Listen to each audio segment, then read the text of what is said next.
नमस्कार दोस्तों, magnet of love में आपका स्वागत है, जहाँ हर टूटे दिल को हीलिंग मिलती है और हर अधूरी बात को सुकून और हर आत्मा को अपना जवाब। Because attract love heal emotions.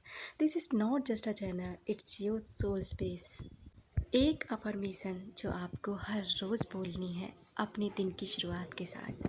मैं तैयार हूँ उस प्रेम के लिए जो सच्चा है।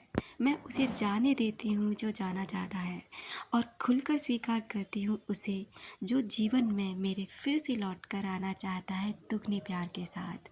क्योंकि मैं प्यार की मैग्नेट हूँ, मैं अट्रैक्ट करती हूँ प्यार को, खुशी को, और यही मेरी सच्ची प्राथमिकता है। दोस्तों, आज का टॉपिक है कि कोई हमारे जीवन में क्यों आता है, क्यों हमें धोखा देता है, क्यों हमारे जीवन से चला जाता है। इसे एक उदाहरण के तौर पर ज़रूर समझेंगे।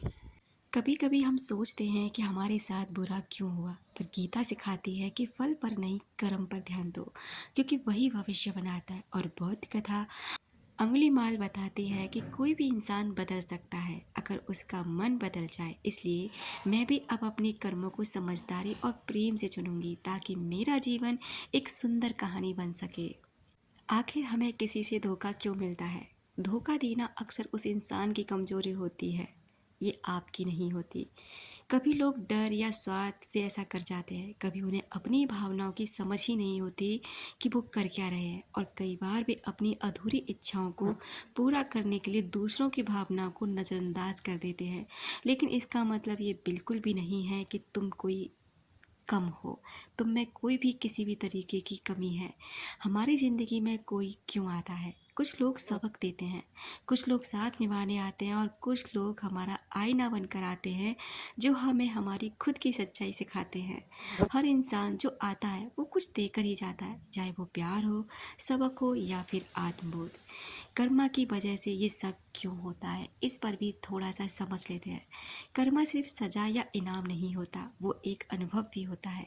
हो सकता है किसी पिछले जन्म की अधूरी यात्रा अब पूरी हो रही हो, या फिर तुम्हारी आत्मा जो कुछ सिखाने के लिए परिस्थिति आई हो, जैसे धैर्य, आत्मसम्मान, या फिर लैटिंग को। कर्मा का उद्देश्य सजा नहीं है, बल्कि आत्म विकास होता है। एक स्टेप लेते हैं, इसका मतलब समझते हैं कि कभी कभी जब कोई हमें छोड़ देता है, हमें लगता है जैसे ज़िंदगी वहीं रुक गई है, एक स्टेप पर अटकी हुई है। लेकिन वो स्टेप तुम्हारे अंत का नहीं है, बल्कि तुम्हारे नए सफ़र की शुरुआत होती है। तुम्हारी ज़िंदगी का एक नया अध्याय शुरू होने वाला होता है। जैसे एक चैप्टर ख़त्म होता है ना, और एक नया चैप्टर शुरू होता है, ठीक उसी तरह से आपकी ज़िंदगी में आया हुआ एक इंसान जब वो आपकी लाइफ से चला जाता है, तो कुछ नए लोग आपके साथ में नए अनुभव के साथ जुड़ते हैं। तो आपको उनका हमेशा स्वागत करना चाहिए। ऐसा तो नहीं है कि आप अगला चैप्टर पढ़ेंगे लेकिन ध्यान आपका पिछले चैप्टर में पड़ा है, तो ये गलत होगा। एक छोटा सा संदेश, जो लोग हमें छोड़ जाते हैं वे हमारी कहानी का आखिरी पन्ना नहीं होते, बस एक अध्याय होते हैं। बाकी की किताब तुम्हें खुद लिखनी होती है। तुम कमज़ोर नहीं हो, तुम बहुत कुछ सह चुके हो, इसलिए तुम अब और गहराई से समझते हो। थोड़ा सा एक गहराई और उदाहरण के साथ इसको समझते हैं। बीज और वृक्ष।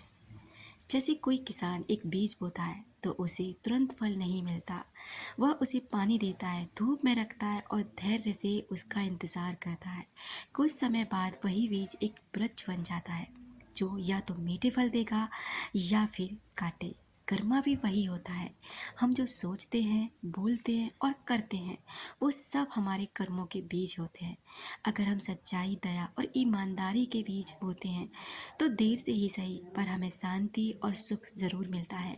लेकिन अगर हम धोखा, लालच या दूसरों को दुख पहुंचाते हैं, तो वो कर्म एक दिन लौट कर तुम्हारे पास आता है, कभी उसी रूप में तो कभी किसी नए रूप में। मेरी ज़िंदगी में जो लोग आए और फिर चले गए, या जिन्होंने मुझे दर्द दिया, मैं अब समझती हूँ कि वो भी कर्म का खेल का हिस्सा थे।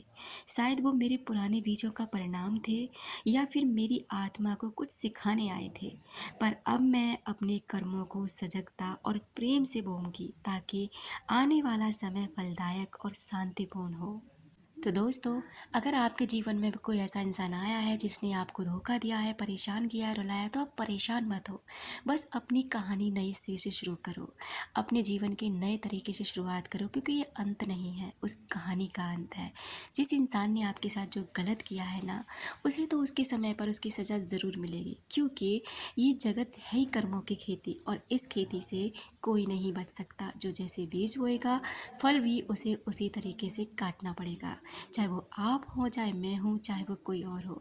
तो बस आप ना अपने लिए अच्छे से शुरुआत करें, खुद से प्यार करें, और आज से अभी से अपने लिए तैयार करें एक नया बगीचा, जिसमें आप अच्छे अच्छे बीज बोकर ना अच्छे फलों का स्वाद चख सकें।